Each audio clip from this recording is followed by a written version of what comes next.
Cuando yo era estudiante en Instituto Bíblico de Moody, me pidieron que impartiera una clase de escuela dominical para una clase de adultos en una iglesia donde yo estaba asistiendo y estaba aterrizado. Por un lado, la mayoría parte de la clase estaba formada por otros estudiantes, mis propios compañeros que sabían tanto como yo sobre la Biblia, sino más que yo, y seguro que conocían más de la Biblia que yo. Y en segundo lugar, nunca antes había enseñado una lección de la Biblia. Ahora, el pasaje que elegí ese día es el mismo pasaje, la escritura, al que hemos llegado en nuestro estudio del Evangelio de Lucas.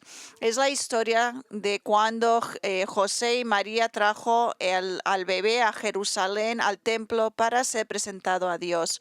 Y justo esta semana encontré mis viejas notas de mi primera lección de la escuela dominical, y quizás le interese saber que mis notas no tenían ni siquiera 3 páginas. Mientras que hoy un solo sermón en el que estoy predicando van entre 30 y 40 páginas. ¿Ves? Les dije que no sabía mucho en esos días sobre la Biblia cuando estaba enseñando esa lección. 3 páginas es lo único que sabía yo sobre la Biblia y este pasaje. O sea que es un gozo poder por fin volver a este pasaje en Lucas tantos años después, y ojalá con suerte poder enseñar un poquito más completo que de lo que hice hace años. Esto es lo que nos dice Lucas sobre esta presentación del niño Jesús en el templo. Lucas capítulo 2, 21. El párrafo va hasta el 38. No vamos a cubrir todo hoy, pero quiero que lo veas en su enteridad. Cuando se cumplieron los 8 días para circuncidarle, le pusieron por nombre Jesús, el nombre dado por el ángel antes de que él fuera concebido en el seno materno. Cuando se cumplieron los días para la purificación de ellos, según la ley de Moisés, le trajeron a Jerusalén para presentarle al Señor. Como está escrito en la ley del Señor, todo varón que abra la matriz será llamado santo para el Señor. Y para ofrecer un sacrificio conforme a lo dicho en la ley del Señor, un par de tortolas o 2 pichones. Y había en Jerusalén un hombre que se llamaba Simeón, y este hombre justo y piadoso esperaba la consolación de Israel, y el Espíritu Santo estaba sobre él. Y por el Espíritu Santo se le había revelado que no vería la muerte sin antes ver a Cristo del Señor. Movido por el Espíritu fue al templo, y cuando los padres del niño Jesús le trajeron para cumplir por él el rito de la ley, él tomó al niño en sus brazos y bendijo a Dios y dijo: Ahora, Señor, permite que tu siervo se vaya en paz conforme a tu palabra, porque han visto mis ojos tu salvación, la cual has preparado en presencia de todos los pueblos, luz de revelación a los gentiles y gloria de tu pueblo Israel. Y los padres del niño estaban asombrados de las cosas de que se le estaban diciendo. Simeón los bendijo y dijo a su madre María: He aquí, este niño ha sido puesto para la caída y el levantamiento de muchos en Israel, y para ser señal de contradicción, y una espada traspasará aún tu propia alma, a fin de que sean revelados los pensamientos de muchos corazones. Y había una profetisa, Ana, hija de Fanuel, de la tribu de Aser. Ella era de edad muy avanzada y había vivido con su marido 7 años después de su matrimonio, y después de viuda hasta los 84 años. Nunca se alejaba del templo, sirviendo noche y día con ayunos y oraciones, y llegando ella en ese preciso momento daba gracias a Dios y hablaba de él a todos los que esperaban la redención de Jerusalén. Ahora, como puede ver, hay muchas cosas sucediendo en estos versículos que acabamos de leer.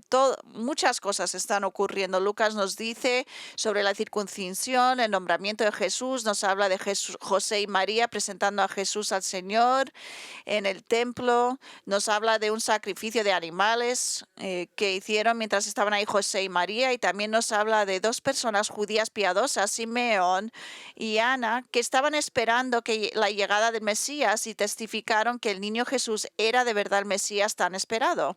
Entonces Lucas habla de estas cosas que están sucediendo con respecto a Jesús cuando era un bebé. Y la pregunta que nos tenemos que hacer es ¿por qué? ¿Por qué nos dijo Lucas acerca de estas cosas? Ningún otro escritor del Evangelio declara nada de esto. O sea que ¿cuál es el mensaje de Lucas aquí? Su propósito al decirnos sobre la circuncisión y el nombramiento de Cristo, la presentación de Cristo en el templo, el sacrificio de José y María en el templo y las palabras de Simeón y Ana sobre Jesús, quiere decir, Lucas debió de tener un propósito en contarnos todas estas cosas, y sí que la tuvo. Y lo hizo. Remonta a su propósito principal era escribir la narrativa del Evangelio, que nos reveló, como recordaréis, en los primeros versículos de este libro una sección que se llama el prólogo. En capítulo 1, 3 y 4, Lucas dice, también a mí me ha parecido conveniente, después de haberlo investigado todo con diligencia desde el principio, escribírtelas ordenadamente, excelentísimo Teófilo, para que sepas la verdad precisa acerca de las cosas que se te han sido enseñadas. Escribiendo a un hombre que parece ser de gobierno romano que se llamaba Teófilo. Os recordáis que Lucas quería que él y todos los que lean su libro que estuvieran seguros y convencidos de que las cosas que han oído ya acerca de Jesucristo son totalmente cierto. Es decir, el propósito de Lucas en escribir sobre la vida y el ministerio de Jesús es persuadir a sus lectores de la veracidad de las cosas que les había enseñado anteriormente acerca de Jesús. Así, en cierto sentido, todo su libro, el libro de Lucas, es un intento de insistir en el punto de que Jesús es exactamente quien decía que era y que aquellos que lo conocieron personalmente durante su ministerio terrenal dijeran que todas esas cosas de él eran verdad. Eso es el Evangelio de Lucas y eso parece ser exactamente lo que Lucas está haciendo aquí en este pasaje acerca de la presentación de Jesús al Señor en el templo. Verá, todos estos, los que al principio parecen ser eventos que no se relacionan y en realidad están muy relacionados, pero la verdad es que están relacionados uno con el otro, porque cada uno de estos eventos en su manera única atestigua la verdad acerca de Cristo. Entonces, el propósito de Lucas al darnos esta información es fortalecer nuestra fe, es para profundizar nuestra convicción y seguridad de que Jesucristo es quien dice ser y para animarnos a seguirlo porque Él es el verdadero y único Salvador y Mesías. Ahora, la forma en que Lucas presenta estas verdades acerca de Jesús están, como he dicho antes, diseñadas para fortalecer nuestra fe y lo hace contándonos acerca de 4 eventos que declaran que Jesús es el verdadero Salvador y Mesías, siendo el primer evento este evento. En primer lugar, la circuncisión y nombramiento de Cristo. Vemos esto en el verso 21. Y cuando se cumplieron los 8 días para circuncidarle, le pusieron por nombre Jesús, el nombre dado por el ángel antes de que él fuera concebido en el seno materno. Ahora, habiéndonos contado la historia del nacimiento de Cristo en Belén y cómo Dios había anunciado su nacimiento a algunos pastores locales, Lucas ahora avanza rápidamente 8 días más tarde en el momento en el que bebé fue circuncidado y fue oficialmente llamado Jesús. Y sería bastante fácil para nosotros tomar nota de esto casualmente y pasar rápidamente a lo siguiente en este pasaje, pero no lo deberíamos hacer, porque lo que Lucas nos dice sobre la circuncisión de nuestro Señor y su nombre es en realidad bastante significativo para todos nosotros. Entonces, en primer lugar, consideremos su circuncisión.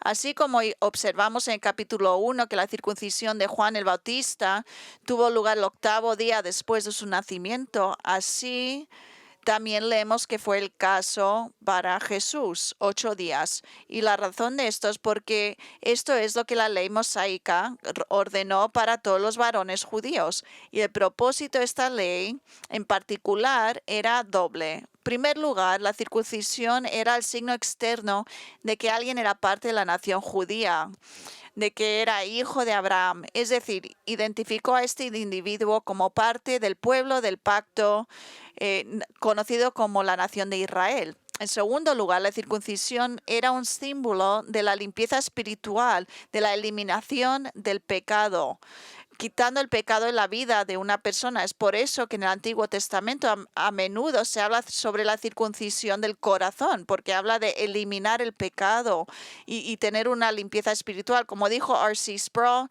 dijo la circuncisión era una señal de que una persona se le había quitado el pecado de sí mismo, así como se le había quitado el prepucio de la carne ceremonial. Pero esto plantea una pregunta muy importante de por qué circuncidaron a Jesús cuando no tenía ningún pecado para ser quitado. En Hebreos 4:15 dice que fue tentado en todo según nuestra semejanza, pero sin pecado. Pablo, al referirse a Jesús, dice en 2 Corintios 5:21, el que no conoció pecado se hizo pecado por nosotros. No conoció pecado, no conocía pecado. Las Escrituras afirman una y otra vez que Jesús no tenía pecado. No fue afectado por el pecado, era perfecto. Entonces, si este es el caso, y sí que es el caso, entonces, ¿por qué tuvo que someterse al rito de la circuncisión, que era un símbolo de eliminar el pecado en la vida de uno? Jesús no nació con una naturaleza pecaminosa, nunca cometió ningún pecado, ni siquiera tuvo un pensamiento pecaminoso y por tanto no necesitó que su corazón se limpiara del pecado. O sea, escuchar atentamente, la razón por la que fue circuncidado fue porque nació bajo la ley, lo que significa que como hombre judío debía obedecer todas las leyes mosaicas que se le habían dado a la nación de Israel. Pablo dijo en Gálatas 4:4 que Jesús era nacido de mujer, nacido bajo la ley. Y como uno nacido bajo la ley, Jesús obedeció las leyes de Dios, no de manera obligatoria, sino que no como que lo tengo que hacer, sino que se deleitó en guardar la ley de Dios y vio su obediencia a la ley como la demostración de la justicia perfecta. Es por eso que en su bautismo, que era un símbolo de arrepentimiento del pecado, cuando él se estaba bautizando, cuando Juan el Bautista le preguntó a Jesús por qué quería ser bautizado cuando no tenía ningún pecado del cual arrepentirse. ¿Os acordáis lo que dijo Jesús? Que era para cumplir toda justicia. Y esa es la misma razón por la que necesitaba ser circuncidado, porque su vida fue una de perfecta obediencia justa a la ley de Dios. Y la razón por la que la perfecta obediencia de Cristo a la ley es significativa es porque al ser justo y al guardar la ley, Él puede entonces acreditar o imputar a aquellos que creen en Él esa misma justicia. Es decir, que en el momento de la salvación, Dios no solo perdona todos nuestros pecados, pero hay más que eso. Con el Evangelio, Él también nos da crédito, nos impute, nos pone en nuestra cuenta la justicia de Jesús. No la misma ley, la justicia y su perfecta obediencia a la ley, la misma ley que son incapaces de cumplir y mantener y se han roto. Estas son leyes que nosotros no podemos seguir por nosotros mismos y los rompemos una y otra vez. Y gracias a Dios que en nuestro lugar Jesús sí que obedeció la ley de Dios y nos perdonó. Y este es el significado de las palabras en Pablo en 2 Corintios 5:21, al que no conoció pecado, por nosotros lo hizo, por nosotros ser pecado, para que nosotros seamos justicia de Dios en él. Y lo que esto simplemente significa para los creyentes en Cristo, como dijo un maestro, en la cruz Dios trató a Jesús como si hubiera vivido sus vidas pecaminosas. Por lo tanto, puede tratarlos como si hubieran vivido la vida perfectamente justa de Jesús. Esto es maravilloso. Esto es el cambio que ocurrió en la cruz cuando Él murió. A Él se le puso nuestro pecado y a nosotros nos dio su justicia. Eso es un crédito legal que nos dio Jesús. Eso no quiere decir que somos perfectos y que no pecamos, pero lo bonito es que sabemos que Dios y Jesucristo nos ven como justos bajo su Hijo Jesús. Entonces el evento de su circuncisión, a pesar de que fue realizado por sus padres y no por él, ya que él solo tenía 40 días de edad, fue una declaración de que él era el justo, el único que nunca tuvo ningún pecado, exactamente lo que reclamó para sí mismo. No es que otros lo estaban diciendo, él también dijo lo mismo de sí mismo. En Juan 8:46 Jesús dijo esto acerca de sí mismo a aquellos que querían matarlo ese mismo día. Él dijo, ¿quién de ustedes me convence de pecado? Me acusan de pecado. Hizo esta pregunta porque sabía que nadie le podían le podían amenazar de que él había pecado, porque él nunca había pecado. Y por esa verdad sabemos que él puede ser nuestro Salvador por nuestros pecados, porque él no tenía que ser juzgado por ningún pecado que jamás había hecho él mismo, porque era perfecto.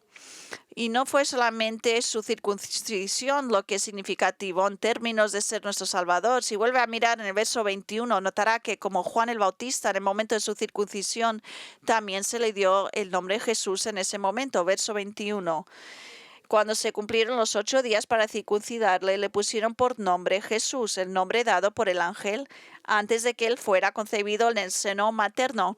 O sea que es justamente antes de que le hicieron la circuncisión, le dieron oficialmente el nombre de Jesús, que era el nombre que el ángel le había dicho a María que le iba a dar a su bebé, incluso antes de que fuera concebido en su vientre, y era el mismo nombre que un ángel dijo a José que le darían al bebé.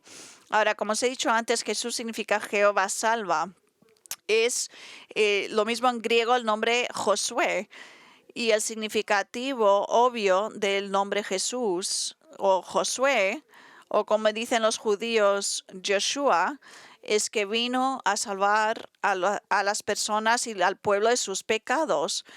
Le llaman Jesús porque es exactamente lo que hace. Él salva. Y esto es exactamente lo que Jesús afirmó sobre sí mismo en Lucas 19:10, porque el Hijo del Hombre ha venido a buscar y a salvar lo que estaba perdido. Ese es su propósito. Por eso vino a este mundo, para salvar a los que están perdidos. Ahora escuche atentamente.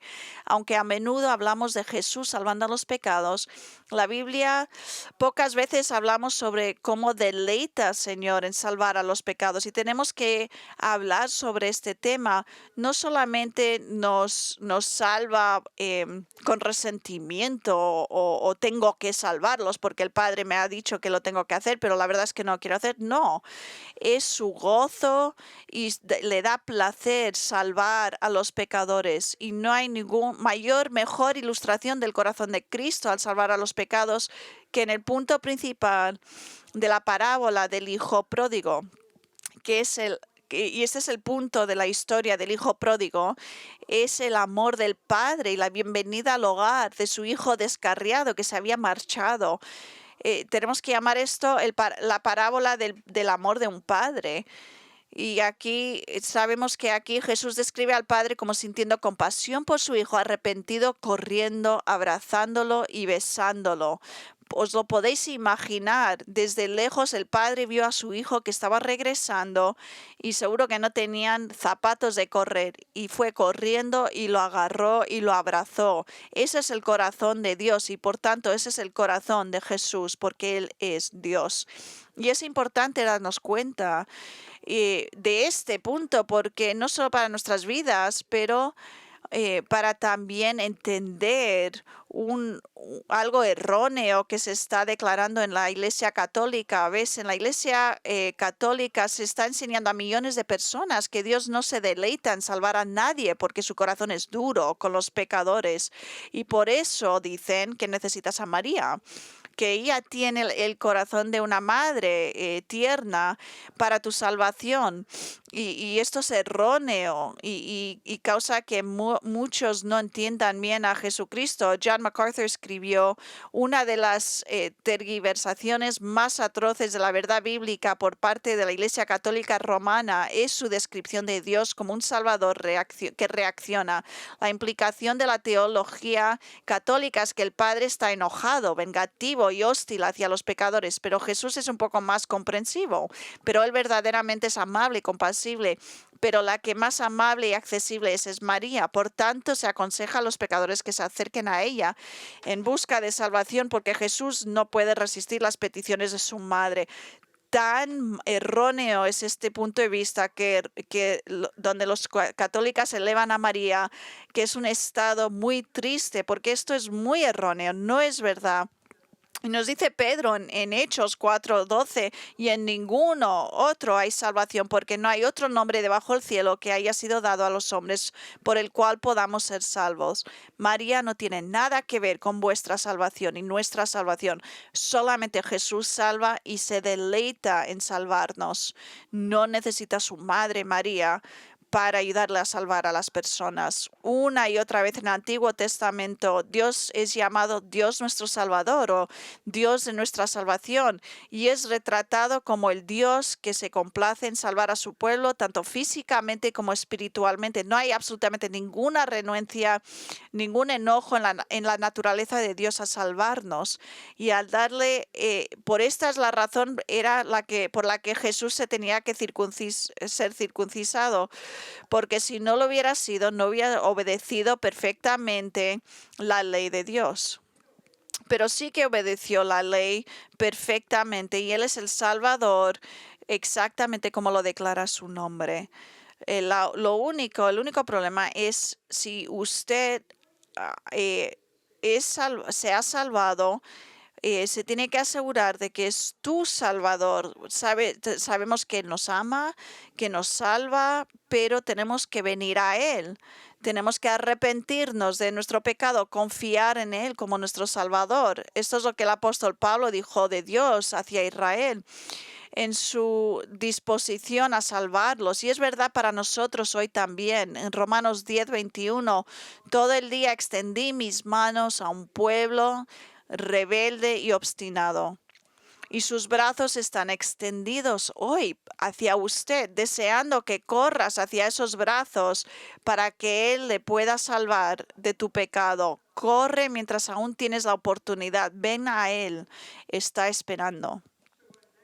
Y ahora volviendo a Lucas capítulo 2, vemos que el primer evento de lo que hemos hablado es la verdad acerca de que Jesús, de su circuncisión y el nombrar a Jesús. Pero mientras continuamos contándonos sobre lo que sucedió, vemos otro evento que ocurrió donde nos declara y afirma la verdad acerca de Cristo, y es su presentación en el templo de Jerusalén.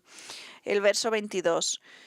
Cuando se cumplieron los días para la purificación de ellos, según la ley de Moisés, le trajeron a Jerusalén para presentarle al Señor, como justo nos había dicho sobre la circuncisión de Jesús, que tuvo lugar 8 días después de su nacimiento.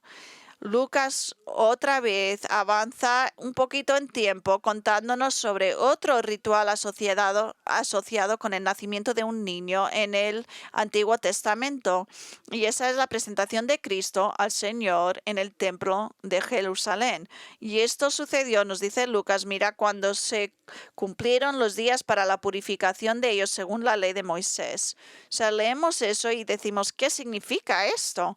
Porque muchos de nosotros no entendemos bien la ley de Moisés, y esta sección no lo entendemos muy bien porque está refiriendo a unas leyes en el código de Moisés. O sea, ¿qué quiere decir esto? Es una referencia a una ley que se encuentra en Levíticos 12, que dice que después de dar luz a una mujer era ceremonialmente impura, y por lo tanto necesitaba someterse al proceso de ser limpiada ceremonialmente. Esto es lo que leemos en Levíticos 12, 1-4. Entonces el Señor habló a Moisés diciendo, habla a los hijos de Israel y diles, cuando una mujer da luz y da luz a un hijo varón, será impura por 7 días, como en los días de su menstruación. Será inmundo. Al 8º día se circuncidará la carne de su prepucio, entonces permanecerá en la sangre su purificación durante 33 días. No tocará ninguna cosa consagrada, ni entrará en el santuario hasta que se cumplan los días de su purificación. O sea que al explicar el significado de esta ley en particular, porque igual lo leemos y pensamos, ¿qué? Esto es como lo explica un profesor de Biblia. Dice, la impureza a la que se refiere aquí es impureza ceremonial, la primera parte de la cual duró 7 días, como la de la menstruación. Mientras estaba impura, una mujer no podía tocar nada sagrado o santo, ni podía ir al templo.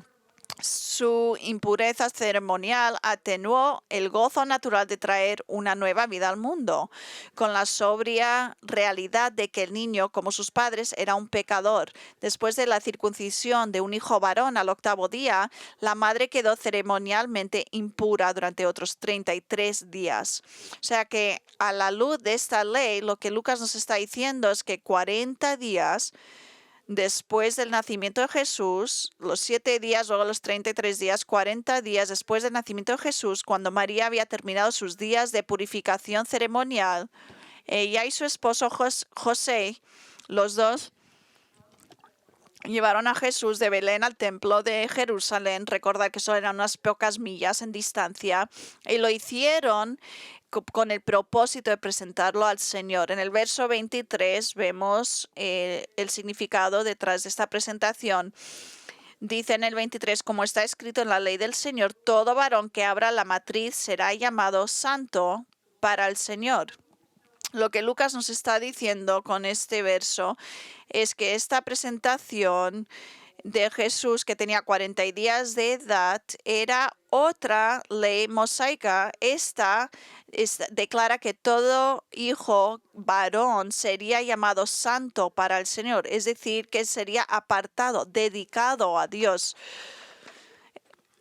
Esta ley en particular se encuentra en Éxodos 13, del 1 al 2, y esto es lo que dice.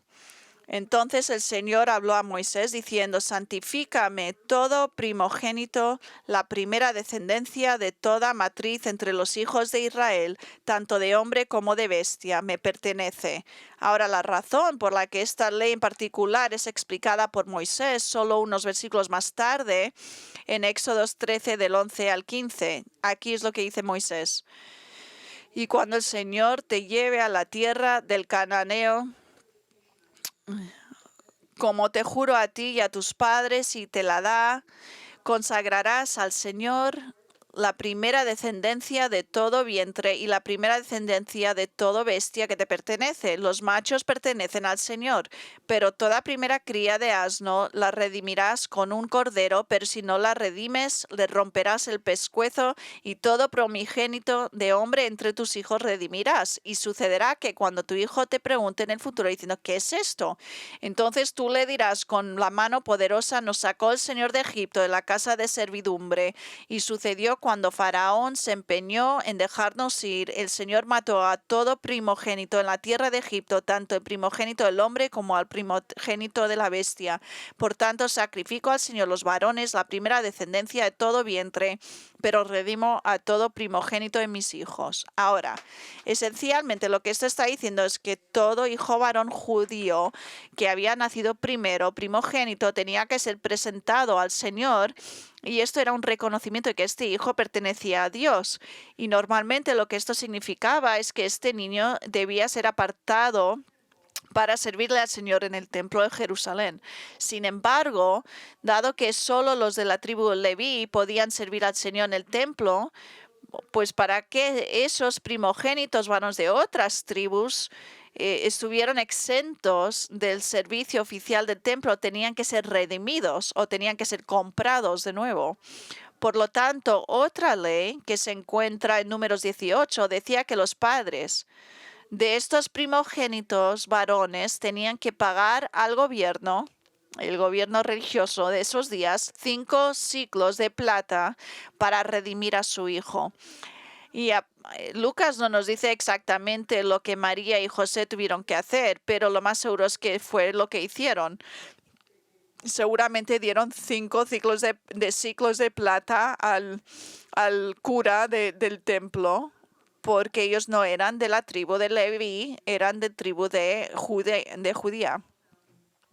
Sé que todo esto puede ser algo extraño para nosotros, complicado, un poco extraño, pero la razón por la que Lucas nos dice sobre esto, una vez más, es para enfatizar el hecho de que en la obediencia de María y José ante la ley de Moisés, al hacer esto, Jesús cumplió con las justas demandas de la ley, lo que lo hizo totalmente calificado para ser nuestro Salvador justo.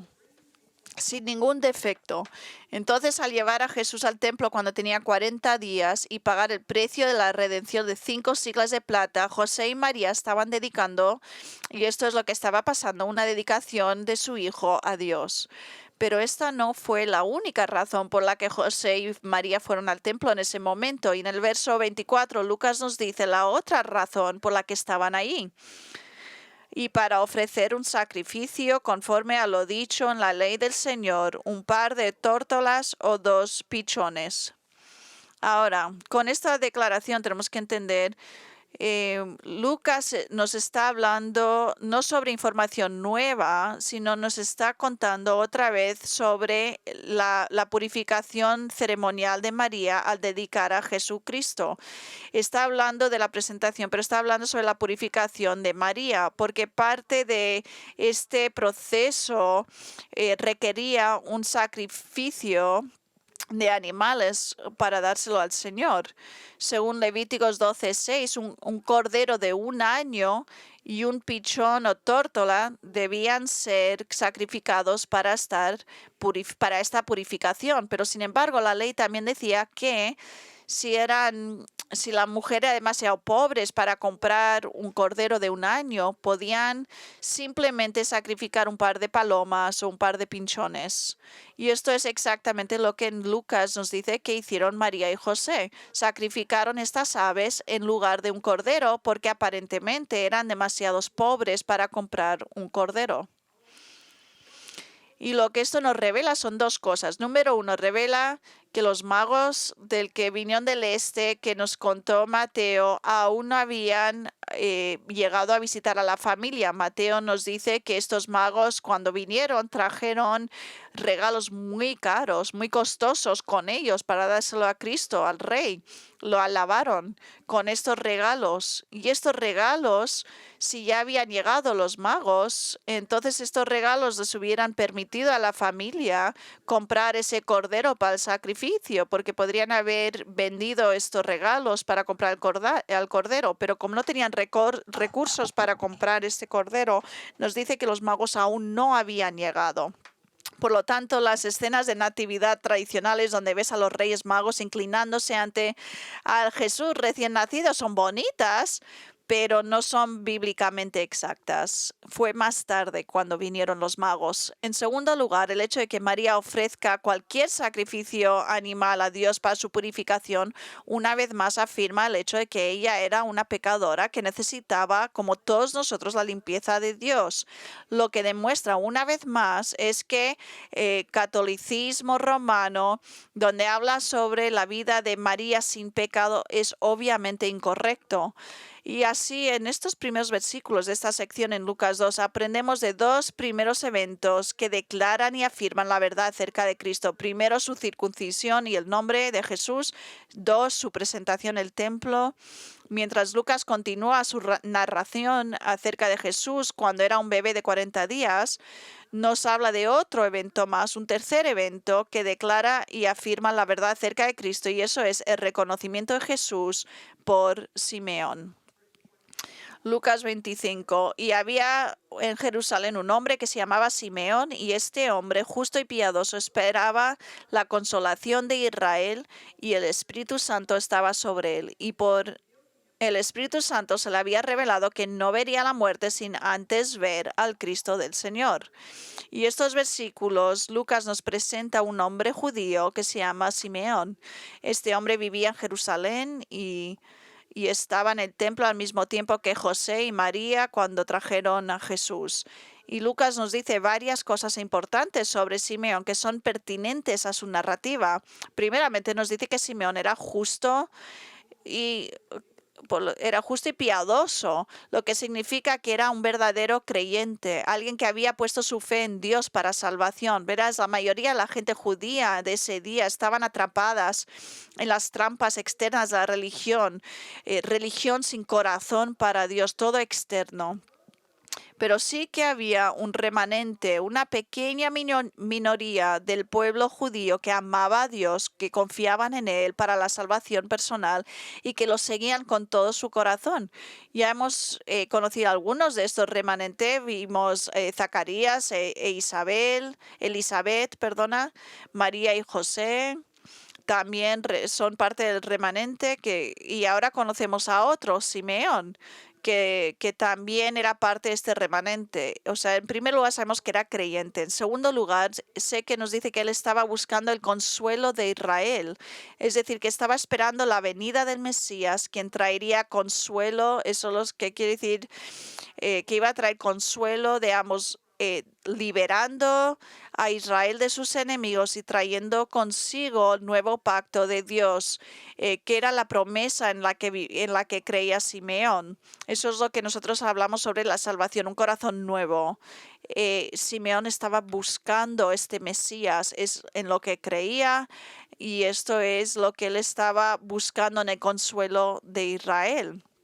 Ahora, no deberíamos tener la idea de que la nación de Israel en este momento estaba llena de gente como Simeón, toda gente creyente que amaba a Dios esperando la llegada del Mesías. No, como acabo de mencionar, Simeón era parte de una pequeña minoría de judíos que creían en el Mesías que iba a venir, y él era uno de los pocos que estaban esperando, que lo estaban buscando. Y me encanta cómo Chuck Swindoll establece la situación histórica de ese día y cómo personas como Simeón eran tan diferentes de la gran mayoría de las personas en su perspectiva. Él escribe: mientras Augusto César pavoneaba los suelos del mármol en su palacio, moviendo los hilos del poder para adaptarse a su propia agenda, mientras Herodes buscaba maníacamente a posibles rivales destruidos a su trono mal habido, mientras los líderes religiosos robaban dinero de la tesorería del templo y torcían el judaísmo para satisfacer su perversa lujuria por el poder, el pueblo de Dios oró en silencio por la venida del Mesías. Simeón, cuyo nombre deriva del verbo hebreo oír, vivía en la expectativa diaria del consuelo de Israel, una referencia mesiánica común. Ahora, la tercera cosa que Lucas nos dice acerca de Simeón es que el Espíritu Santo estaba sobre él. Y lo que quiere decir con esto es que el Espíritu Santo había venido sobre él en el sentido de que estaba fortaleciendo y controlando a Simeón. Y en ese tiempo el Espíritu Santo no estaba como tenemos ahora, pero sabemos que había momentos donde el Espíritu Santo sí que venía y le fortalecían, y esto es importante de saberlo, porque sabemos que este es el mismo Espíritu Santo el que reveló y que ayudó a Simeón. También le dijo que él no moriría hasta que no viera y hasta que no llegara el Mesías. Es lo que leemos en el verso 26. Ahora, esta es una revelación especial que Dios le dio a Simeón. O sea, por lo que obviamente sabemos que Simeón seguía esperando cada día la llegada del Mesías, sabiendo que, aunque era muy viejo, no moriría hasta que no viera con sus propios ojos al Mesías. Pero como uno se puede imaginar, Simeón viviendo en el templo todos los días, mirando y esperando, y seguro que iba preguntando al Señor cada bebé que veía: ¿es este? ¿Es este el Mesías? Y un día por fin ocurrió. Lucas nos dice que sucedió el día. Lucas nos dice que llegó ese día en el que Jesús, José y María llegaron al templo, y Simeón también estaba allí, y el Espíritu de Dios, que ese era el bebé que llevaban en los brazos, y Dios le dijo a Simeón: este es el Mesías, este es el bebé. 27 y 30 dice: movido por el Espíritu fue al templo, y cuando los padres del niño Jesús le trajeron para cumplir por él el rito de la ley, él tomó al niño en sus brazos y bendijo a Dios y dijo: ahora, Señor, permite que tu siervo se vaya en paz conforme a tu palabra.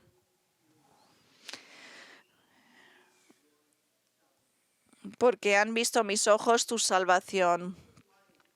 leemos que Simeón, al conducir su vida en el poder del Espíritu de Dios, de modo que por revelación divina supo que Jesús era aquel al que había estado esperando tantos años, que este bebé era el consuelo de Israel, y sabiendo esto, tomó al bebé en sus brazos de sus padres y alabó y agradeció a Dios, diciéndole que ahora estaba listo a morir en paz, porque tal como se le había prometido, había visto al Mesías, su salvación, había visto a Jesús, Yeshua, aquella que el nombre significa Jehová salva.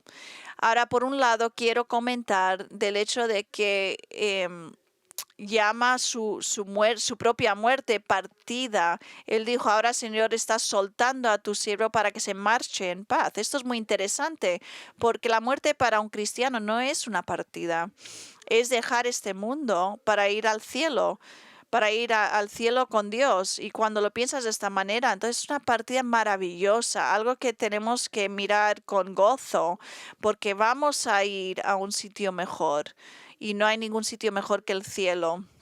Recuerdo haber escuchado a alguien decir que cuando un cristiano muere, a menudo hay seres queridos a su alrededor de su cama que dicen, ahí va. Pero en el cielo están diciendo, aquí viene. Y por esa gloriosa verdad debemos alabar a Dios y esperar con ansias nuestra partida, no como algo malo, sino como lo mejor que nos puede ocurrir en esta vida. Ahora, volviendo a la historia de Simeón, es fácil o debemos preguntarnos por qué incluye esto Lucas en su evangelio. Pues esto nos lo dice para convencernos de lo que hemos oído sobre Jesús es verdad, que Él es el Salvador. Y podemos estar asegurados de estos por un Dios, por un hombre que se llama Simeón, que fue llevado por el Espíritu de Dios, que nos confirma esto. Simeón es alguien creíble que podemos creer y es testigo de Jesús. Él sabía quién era Jesús. Aunque solamente tenía 40 días en ese momento, Jesús aún no habían milagros, aún no había enseñado, solo tiene 40 días de edad, pero Simeón sabía que él era el Mesías, el Salvador, a través del Espíritu Santo. O sea que si en algún momento dudas si Jesús es quien dice quién es, recuerdan las palabras de este hombre eh, inspirado por el Espíritu Santo, donde dice, mis ojos han visto tu salvación. Y aunque tú y yo nunca físicamente hemos visto a Jesús, aquellos que creen en Él, sabemos que Él es la verdad, porque igual que Simeón nos ha revelado de que Él es exactamente quien dice. Ahora, esto no es revelación directa, no hemos escuchado ninguna voz en nuestras mentes que nos está diciendo que es el Mesías, pero sí que es el Espíritu Santo que nos afirma, que nos afirma en nuestros corazones que Jesús es la verdad, es el camino, es la verdad y nos da fe para creer en Él. Por eso Jesús puede decir en Juan 10:27, mis ovejas oyen mi voz y yo las conozco y ellas me siguen. Me siguen porque oyen mi voz, saben que soy su pastor, no están siguiendo a ninguna otra persona. Y la razón por la que si usted es creyente, si usted sabe que Cristo es la verdad, es porque Dios ha hecho ya una obra en su corazón, mediante la cual cuando usted lee la Biblia sabe que es su voz quien lo está hablando a través de las páginas de las Escrituras, diciéndote que este es el Cristo, el de verdad que deberías seguir a Él, confía en Él, dale tu destino eterno. Ahora, el hecho de que Simeón se refirió a Jesús como la salvación de Dios es muy significativo porque afirma la verdad del Evangelio, que la salvación se encuentra solo en una persona, no en ninguna religión, ninguna otra persona, nada añadido a Cristo. ¿Ves? Hay muchas personas que piensan que creer en Cristo es solo parte de su salvación. Sí, tienes que creer, pero Él no es suficiente para salvarlos. Solamente Dios no es suficiente. Hay que hacer más cosas para creer, tienes que creer en más que Cristo para completar su salvación. Eso no es verdad y eso no es lo que creía Simeón y no es lo que nos enseñan las Escrituras. Simeón miró a Jesús y declaró a Él y solo a Él que era salvación. y que no es salvación en una persona, igual que dice Simeón cuando está hablando en los versos 31 y 32, dice, la cual has preparado en presencia de todos los pueblos, luz de revelación a los gentiles y gloria a tu pueblo Israel. Lo que Simeón está diciendo aquí es que salvación en Cristo es para gentiles tanto como para judíos. Sin duda, aquellos que estaban escuchando a Simeón ese día, los judíos estarían en shock de que diría algo así, para escuchar que él estaba diciendo que la salvación era para gentiles tanto como judíos. Había tanta animosidad, se odiaban en aquellos días, pero no deberían de estar sorprendidos, tan sorprendidos en ese día, porque esto es lo que el Antiguo Testamento dijo. Por ejemplo, refiriéndonos al Mesías, leemos en Isaías 46, también te haré luz de las naciones gentiles. Aquí la palabra naciones quiere decir gentiles, para que mi salvación llegue hasta los confines de la tierra. Y esto es exactamente lo que ha sucedido. Cuando Israel como nación rechazó a Cristo, el Señor se volvió a los gentiles, como leemos en el libro de los Hechos, y ha estado salvando a los gentiles desde entonces. Y la mayoría de las personas que han sido salvas en esta era de la iglesia son gentiles y no judíos. Sin embargo, esto no significa que haya abandonado a Israel o que la haya reemplazado con la iglesia. Eso está mal. Escucha cómo el profesor Dr. Harry, que explicó que la salvación viene tanto a los gentiles como a Israel. Lo que estoy a punto de leer de Dr. Harry es a través de la enseñanza en Romanos 11. Dice, el Espíritu de Dios sabía que cuando nuestro Señor Jesucristo viniera por primera vez en humilde gracia, su propio pueblo lo rechazaría, se apartarían de él, no lo recibirían como su Mesías, de modo que su hora de bendición iba a ser aplazada. Pero él dijo, él será una luz para alumbrar a los gentiles. Y eso explica por qué, aunque Israel se niega a reconocer a nuestro Señor Jesucristo como su Salvador, se ha manifestado a incontables millones de gentiles que han reconocido y confió en él. Y esto es cuando decimos amén. Continúa, ¿ha perdido Dios su interés en Israel? No, por el momento la ceguera en parte le ha sucedido a Israel hasta que entre la plenitud de los gentiles. Cuando se complete la obra entre los gentiles, entonces él volverá a tomar a Israel de una manera maravillosa. Y eso es cuando yo digo amén. Entonces Simeón dice, Él es una luz para alumbrar a los gentiles y la gloria de tu pueblo Israel. ¿Qué día será cuando Israel regrese al Señor y cuando reconozcan en Él a aquel a quien sus padres rechazaron, el Salvador que Dios había prometido, cuya obra acabada en la cruz solo redime? O sea, la salvación es para los gentiles, los que no son judíos, y para los judíos. Y esta salvación se encuentra solamente en aquel cuyo nombre significa salvación, Jesús. La pregunta es otra vez, ¿has confiado en Jesús para tu salvación? Sí que es el Salvador, sí que es salvación, pero Él es tu Salvador. No tienes ninguna excusa para no confiar en Él, porque lo que has escuchado hoy tiene que convencerte que Él es exactamente el que clama ser. Su circuncisión y su nombre dan fe del hecho de que Él es justo y por lo tanto es el único que te puede salvar. Ningún otro líder religioso, nadie más. Y además la presentación por parte de sus padres en el templo también afirma su justa obediencia a la ley, por lo que le califica también para ser tu Salvador. Y también por último el reconocimiento de Simeón de que él era el Mesías y el consuelo de Israel y el Salvador. Tienes todas las pruebas que necesitas, lo único que te queda es venir a Él. Y si nunca has venido a Él antes, y si lo haces, encontrarás. Lo que vas a encontrar es que como el padre del hijo pródigo, que abrió los brazos abiertos, así son los brazos de nuestro Dios, abiertos, dando la bienvenida a casa. O sea que no esperes, mientras tengas la oportunidad, ven. Hoy es el día de salvación, mañana igual es demasiado tarde. Si oyes su voz hablando tu corazón, ven a Él, te está esperando para que tú le recibas a Él.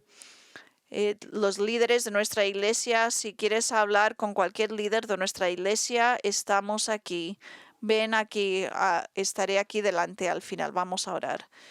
Padre, te damos gracias por lo que hemos estudiado. Al principio parece ser eventos que no tenían sentido, pero sí que están conectados, Señor, y te damos gracias que Jesús es tan calificado para ser nuestro Salvador. Señor, te damos gracias que Él obedeció la ley que nosotros jamás podríamos obedecer solos. Y oramos, Señor, por aquellos que han escuchado esto esta mañana, Señor, que nunca te han aceptado, que hoy sea el día de su salvación, que ellos vean que solo Jesús salva. No hay nadie más que pueda salvar. Y Señor, mientras hemos ahora estudiado, pido también por los creyentes que estemos animados sabiendo que al irnos de este mundo es venir y estar contigo. Me acuerdo de los días de COVID cuando todos tantos teníamos miedo de salir de casa. Ayúdanos, Señor, a no tener ese miedo, ese mismo miedo de tener que de partir este mundo para estar contigo en el cielo, porque sabemos que eso es lo mejor que nos podría ocurrir, es irnos de aquí y estar contigo. Señor, oramos que tú nos ayudes a escuchar estas palabras y obedecer a estas palabras y ayúdanos a vivir para tu gloria. En tu nombre oramos. Amén.